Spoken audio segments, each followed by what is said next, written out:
Welcome to Burlap Teachers. Enjoy the video. You start now, make sure power is stable and any critical files are saved. You want a clean recovery attempt. Press and hold Shift while choosing Restart from the Start menu to trigger advanced options. If Windows won't boot, force 3 hard power-offs. Press and hold the power button until the machine shuts, repeat twice more, then on third boot Windows enters Recovery. Once done, disconnect USB storage and unnecessary devices so drivers won't block the recovery environment. Once the recovery environment appears, choose Troubleshoot, then Advanced Options. This path is the gateway to repair tools. Select Startup Repair first because it automatically scans and fixes corrupted boot configurations and essential system files. If Startup Repair fails, choose Command Prompt.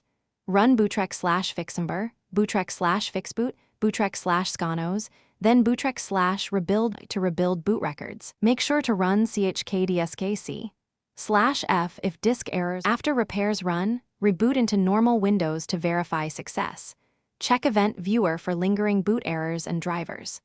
If problems persist, return to Advanced Options and try System, restore to roll back recent changes, or choose Reset this PC and keep your files to preserve data while reinstalling system files. If those fail, capture specific error codes shown, because those guide whether to reinstall Windows or seek professional recovery. Having the code speeds diagnosis and reduces repeated attempts.